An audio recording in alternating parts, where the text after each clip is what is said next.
Yes, welcome back to the Total Confidence Podcast. I'm your host, Ahmad Wazir. Happy to be with you in light of a very trying and difficult week for me. I am thankful to Allah that I have the strength, both mentally and physically, to be here today. I had an original show planned, and as I was trying to do it, it didn't feel right.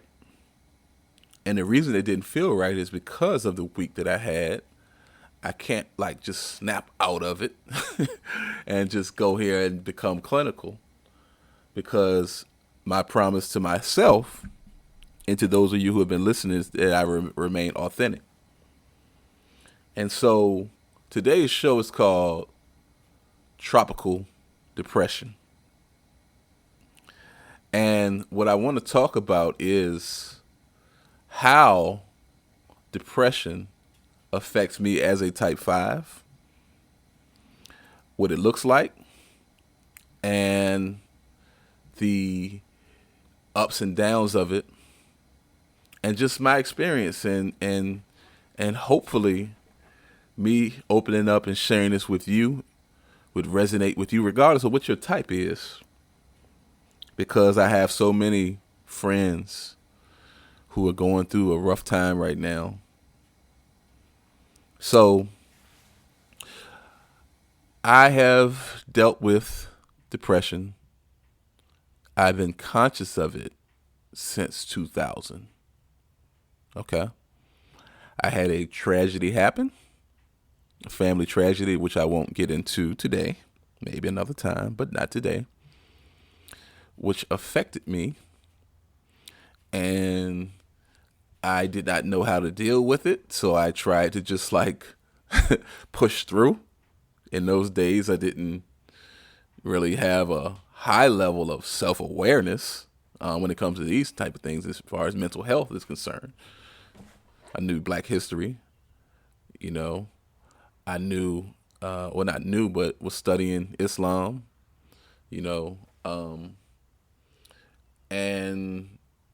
but I didn't have the tools for my own personal trials that I was going through. And so trying to push through after a tragedy and not process those feelings and pressing them down and repressing those feelings, it's like anything else. If you push something down enough, that pressure is going to pop back up, and it's going to come in an even stronger way than it was when initially you pressed it down. And so becoming aware of this depression, it took me into a territory that was unknown. I didn't know who to talk to about it because the circle of people I traveled with, this wasn't something that anybody else openly talked about, especially clinical depression. And so you hear a lot of different things. I had somebody, and sometimes people don't know what to say and what to do. And so sometimes we'll say things that come off a little harsh.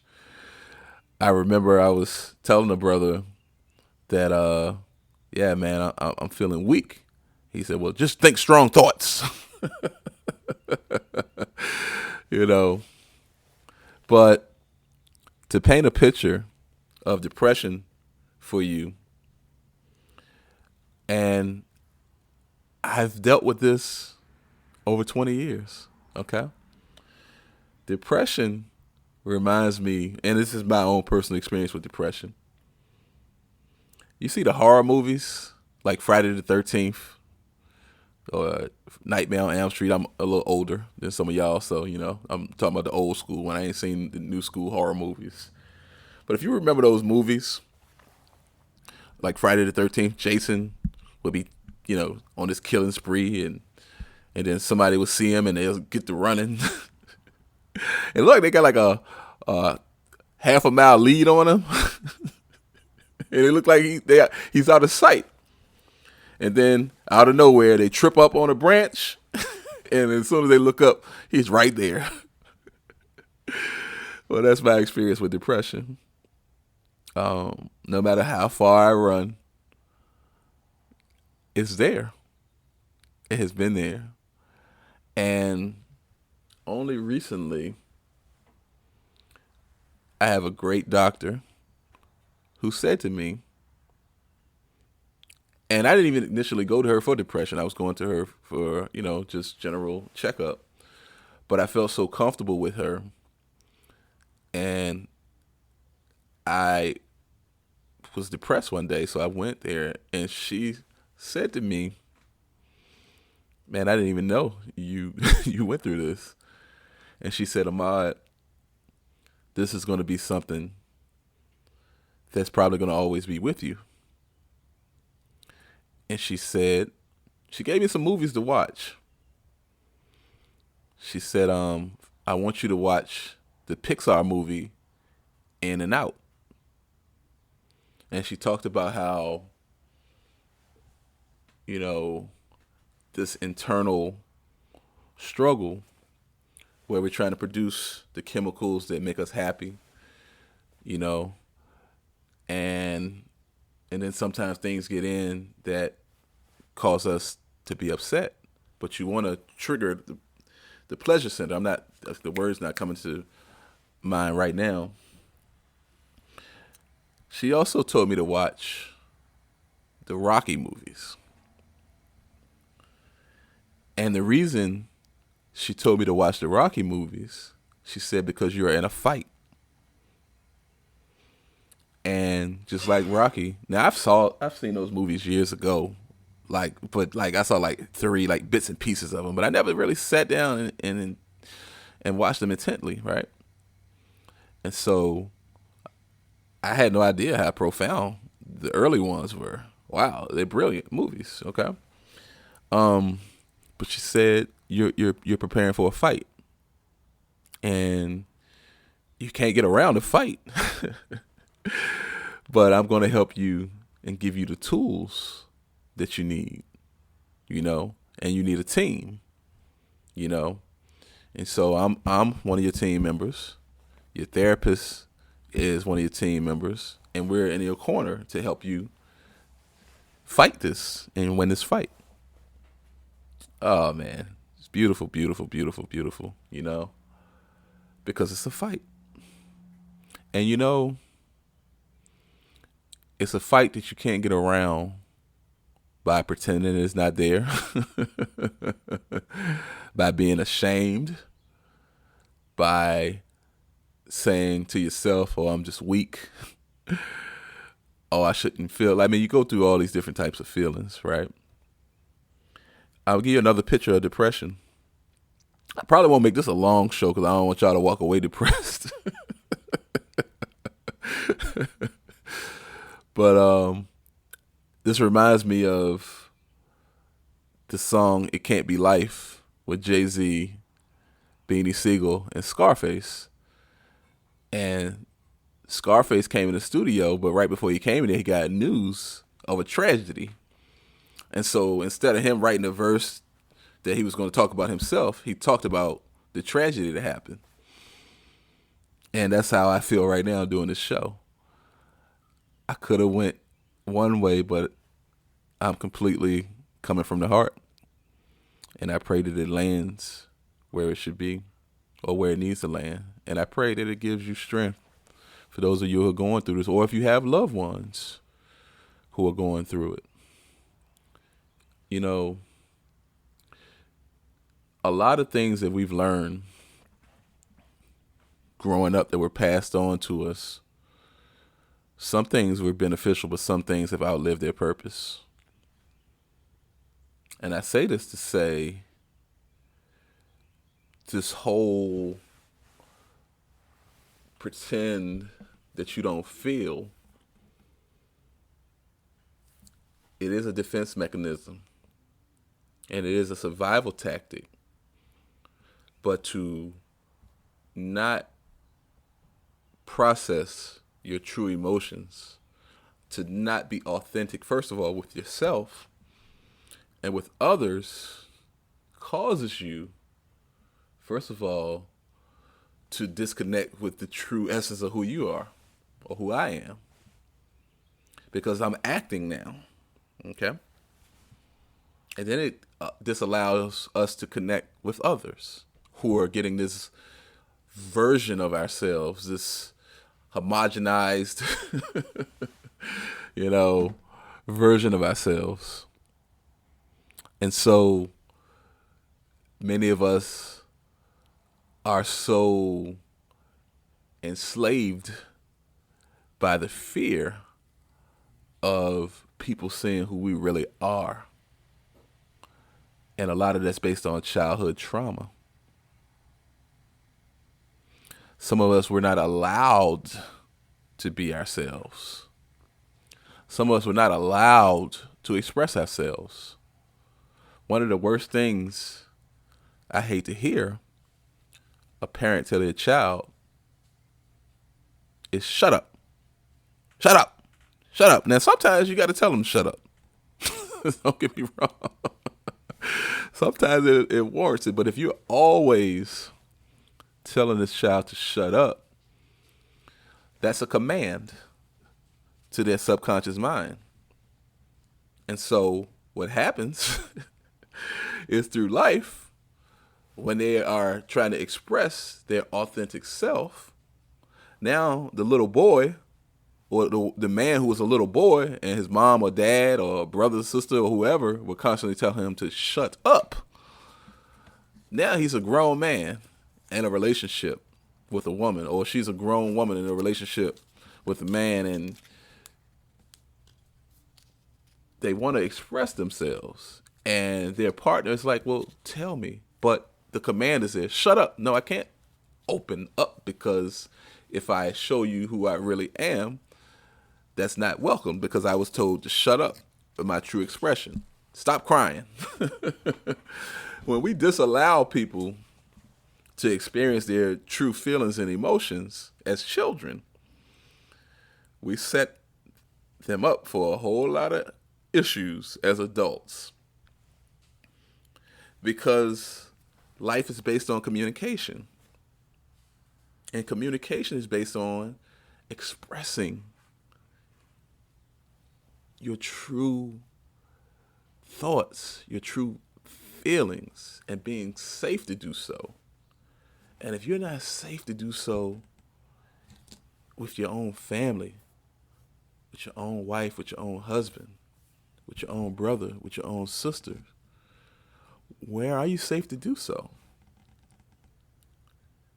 And so I realize, even with myself, communication is a skill. Communication is not just talking, because we learn how to talk when we're children. But communication has to be learned, because communication is suspending how I may feel about what you're saying and allowing you to express your true feelings, your true thoughts, regardless of how I feel about them or not. And instead of reacting to how I feel about what you're saying, can I process those things? And it might not necessarily cause for an immediate response. That takes discipline, and that takes practice. But how many of us learn to communicate that way? Or do I just get loud or deflect and throw back at you with, I got to win this argument? These things that are common in our lives lead to our inability to fully express ourselves in an authentic manner. And when you press down your true self, it takes energy to suspend your true emotions, your true feelings. And unfortunately, most of us were conditioned.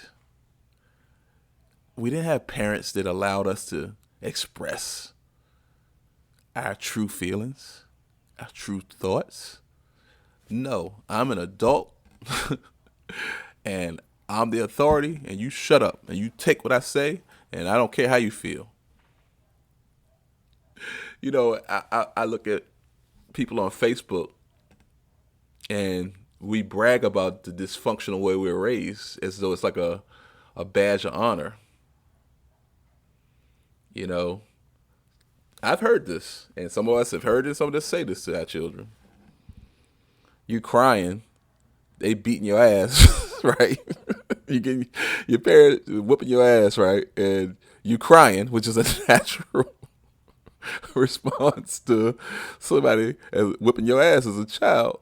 And they said, cut that crying out, or I'm going to give you something to cry for. What the hell am I supposed to do? What am I supposed to do? That is a natural expression of emotions. I'm saying all this for a reason, because I'm dealing with something, because so many of us are dealing with depression.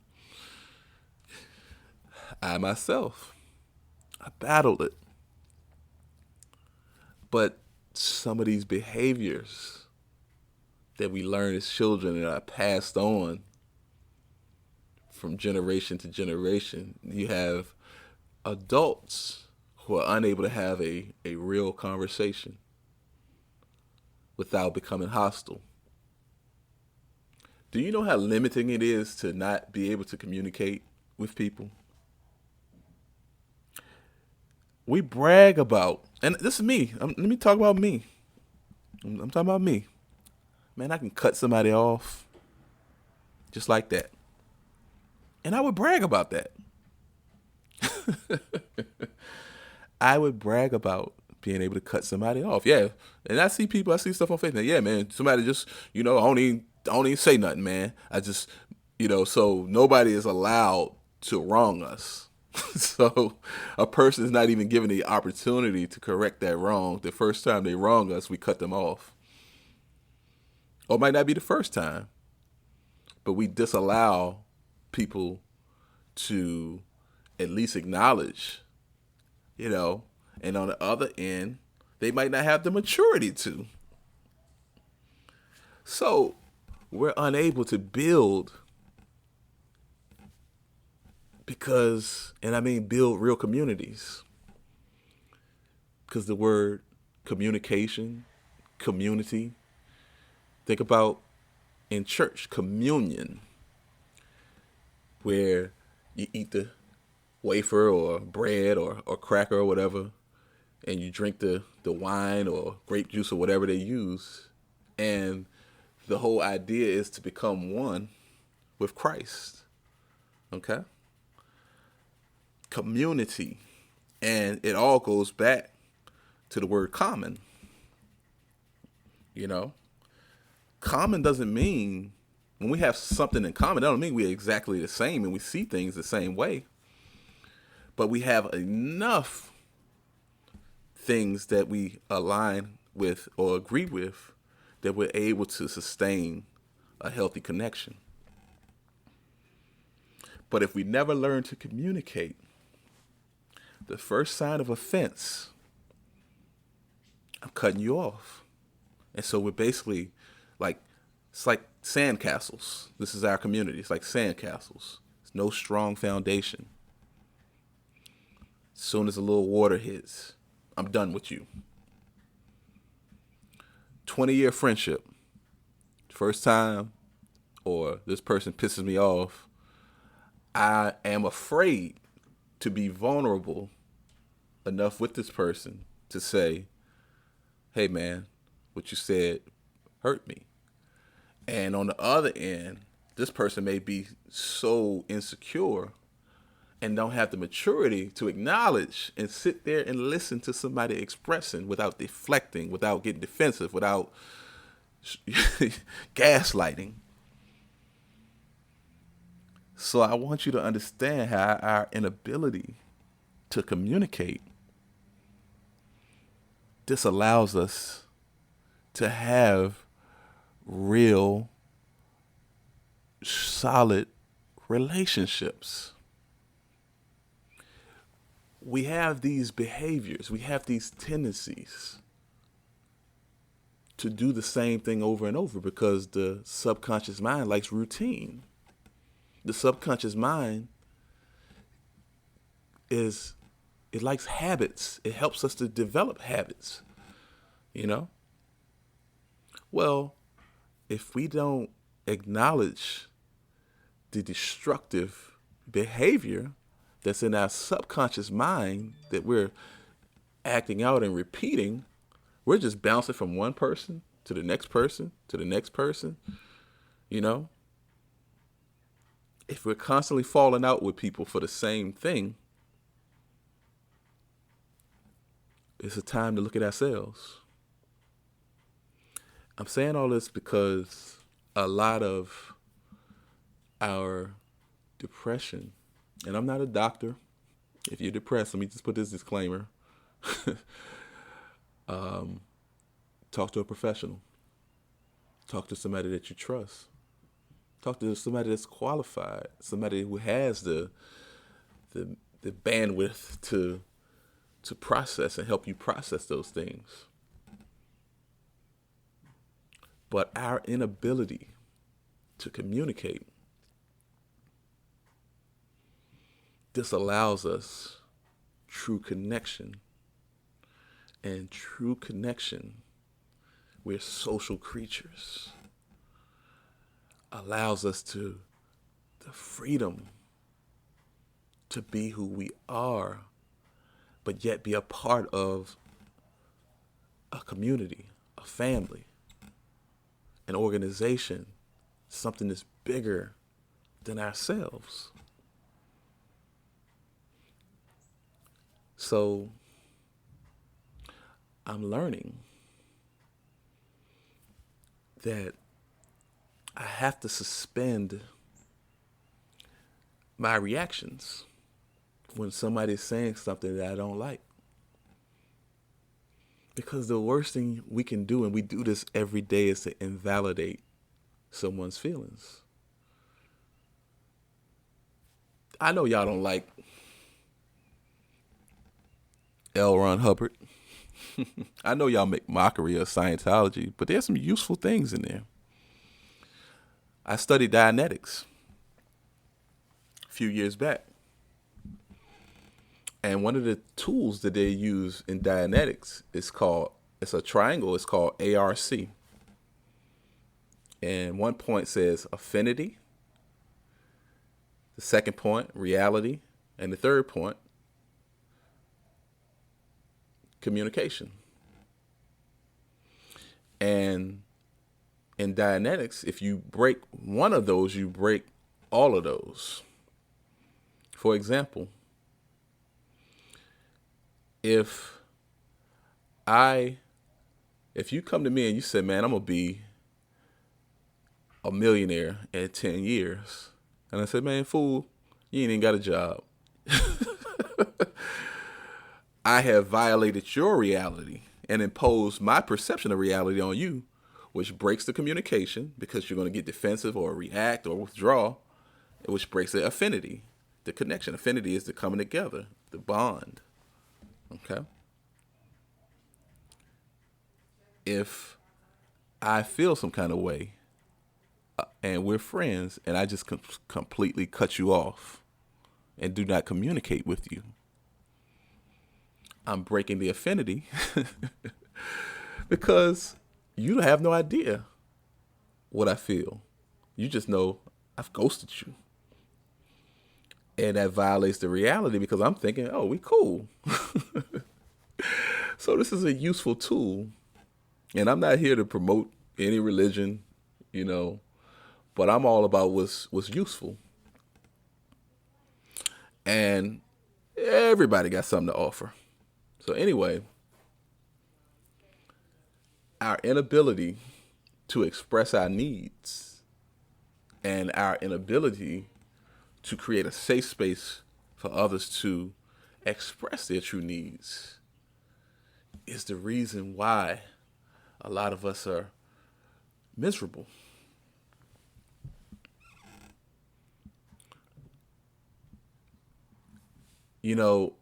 to bring it to the Enneagram, I'm a type 5. And they said each type has a message that we just did not receive, that we needed to receive. And for the type 5 is, your needs are not a problem. So it's very difficult for me to ask people for anything.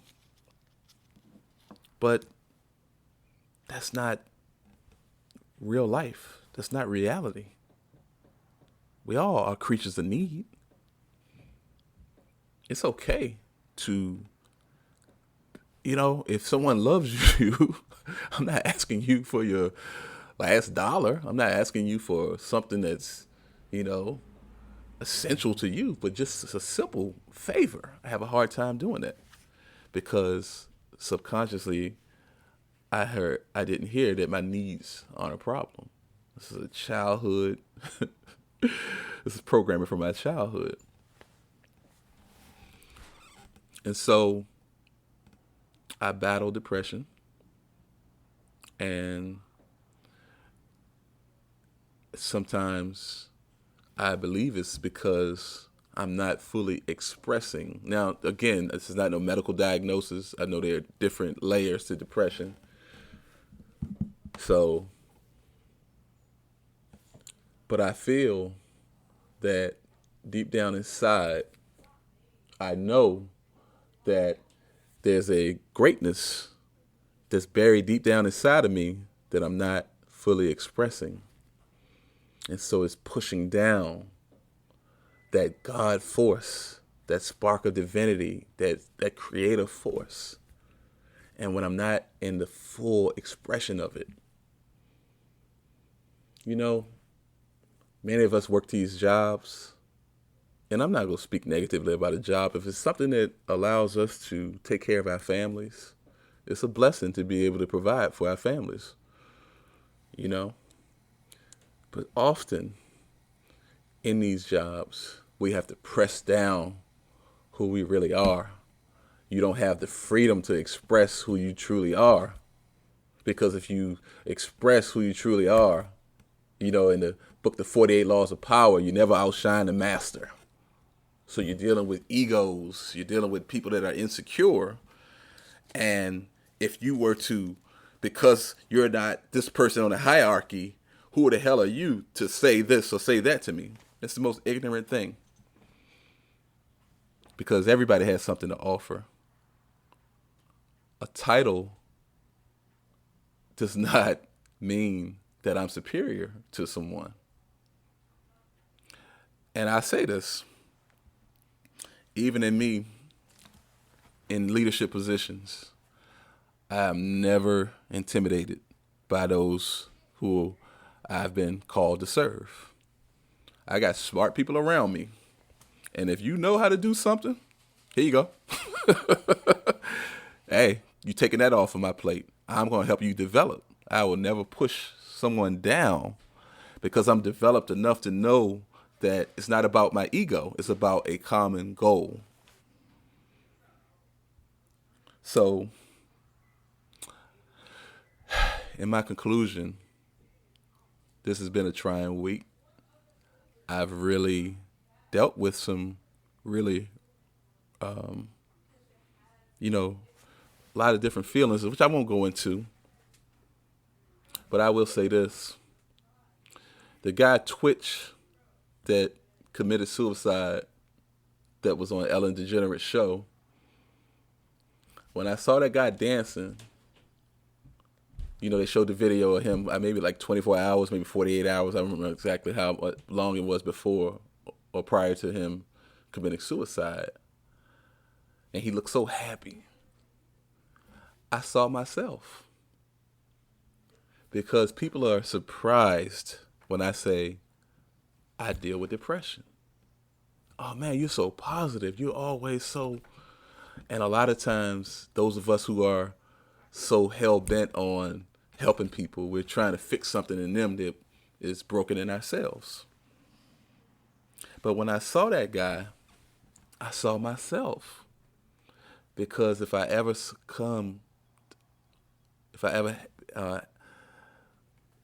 gave in to the darkness that comes in severe depression, it will surprise people.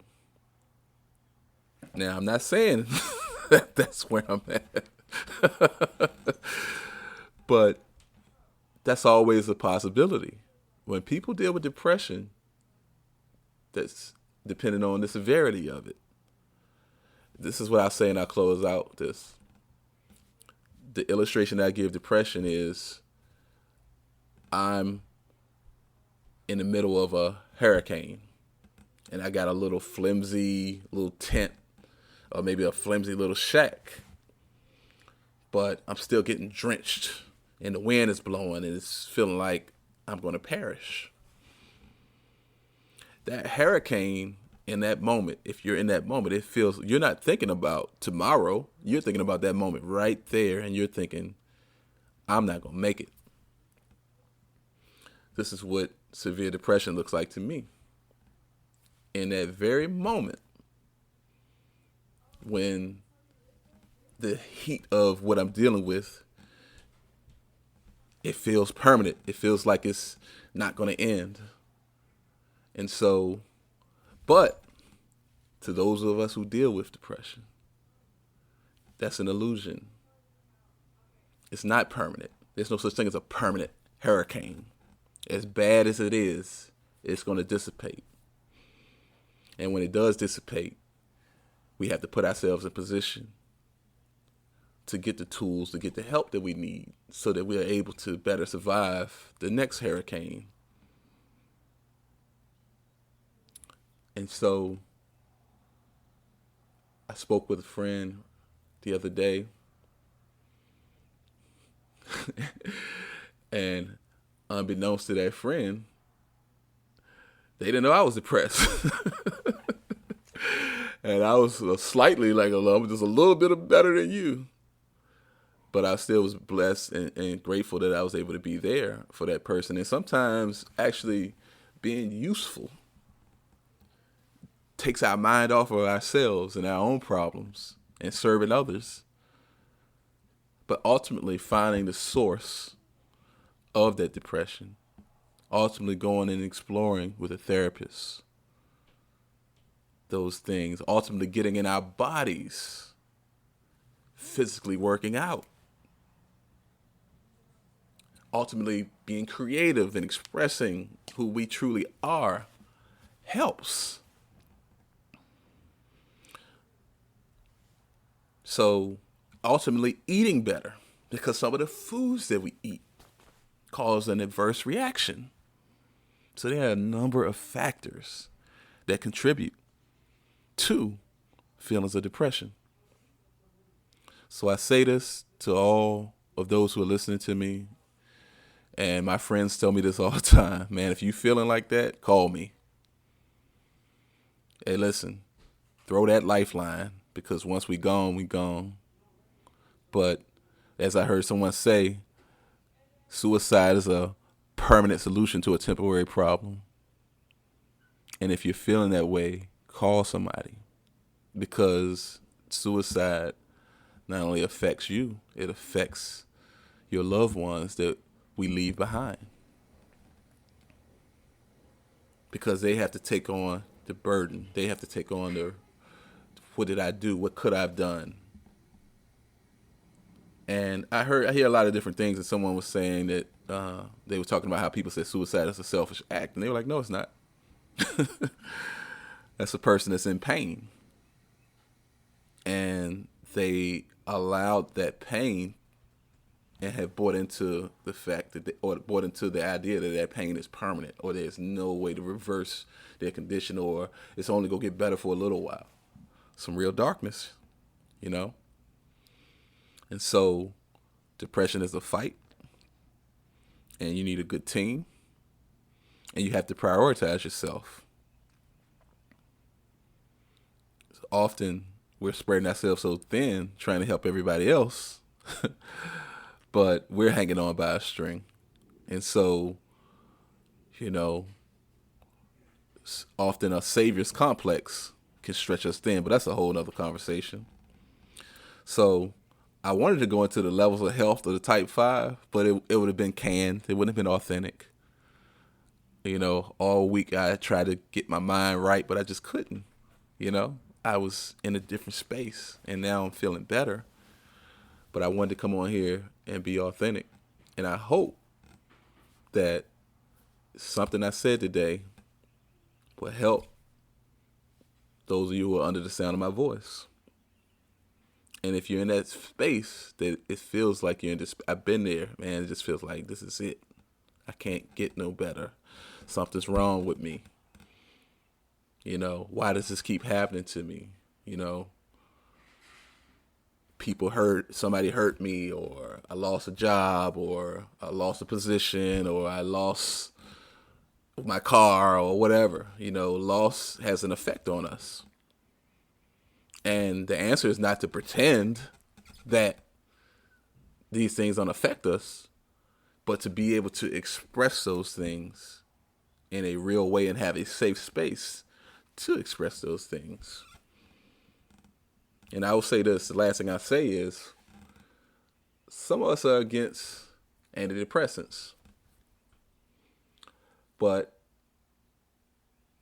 I say this, antidepressants is better than taking yourself out. If you so severely depressed that you're ready to take yourself out, and I think I heard Jordan Peterson talk about this, a pill that might cause some temporary side effects is better than whatever means a person takes themselves out where they can't come back from that. So a pill is not the answer, but if you need antidepressants to sustain yourself until you're able to put things in place, there's no shame in that. I'll end here. I thank y'all for listening. I hope this wasn't too dark, but this is real. And to my friends and family who are going through these things, call somebody.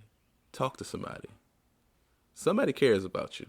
And if don't nobody care about you, you feel like you don't care anybody, there are resources set up, suicide hotline, do something.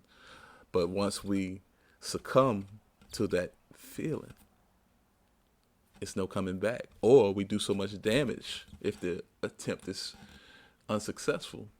We can't reverse the damage that's done. Love y'all. I'll talk to you next time.